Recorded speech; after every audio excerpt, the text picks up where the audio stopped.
let me talk about the crypto winter we're in, because we had an anomaly in December when suddenly the Bitcoin went from 6,000, 7,000 to $17,000, and now it's back to 6, 7,000, and we call it a winter. But I mean, it's really that 2 months of increase we're down, and it basically is more normal.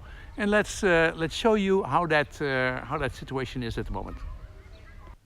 So how do I look at the nuclear winter?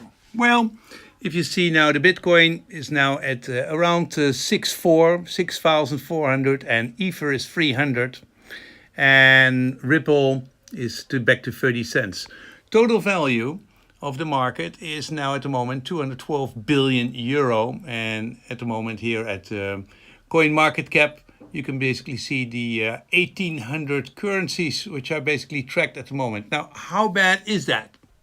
Let's take a look at Bitcoin. Bitcoin was 1 year ago, it was 4,466. So it's about a year ago was about the same. It was about, it's now 6,000. If we look at what it is, where it's comparable with here, look at this. This is November 11th. November 11th, the price of the Bitcoin was about November 1. The price of the Bitcoin was the same as it is now, or a little bit less. Then it went up crazy high, and then it went down, and now it's about the same. So the Bitcoin is about a year, is about back to the system where it was about a year ago. Well, no, 8 months ago, because a year ago it was 4,000.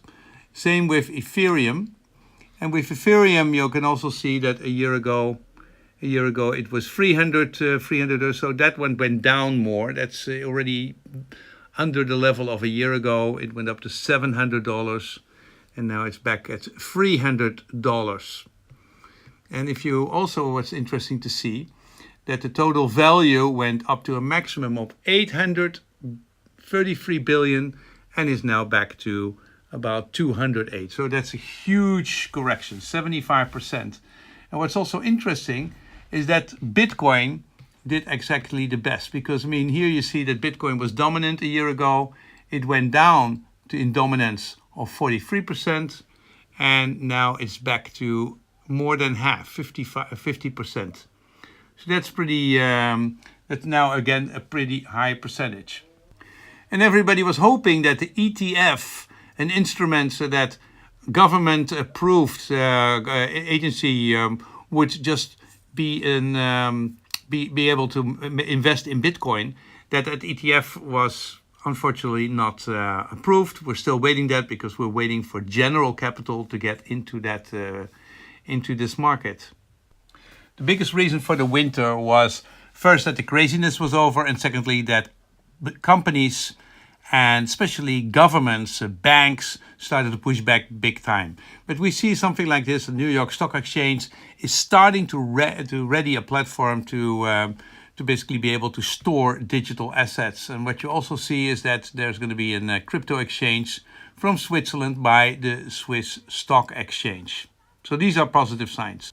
So we're in the winter, 8 months long, and I think it's very useful that the craziness is now gone. You see now that everybody who doesn't want to be in here has dropped all their stuff. Lots of people have sold it, and the people who are interested in it are still in. What's really important is that crypto money is starting to be used at practical application.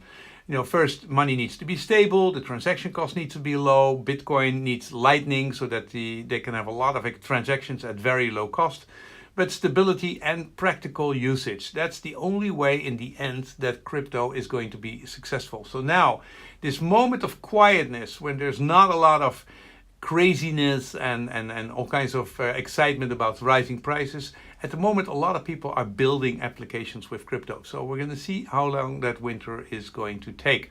Normally, it's taking between actually 2 months and 3 years. That's what, because I mean, the price of cryptocurrency, especially Bitcoin, went down 6 times, 95% of the time. So this is not unique in the history.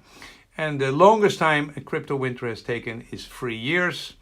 and the shortest time 3 months. So between that, we're going to see when the bottom is going to be there. So that's about the crypto winter. If this is your first crypto winter, enjoy the ride.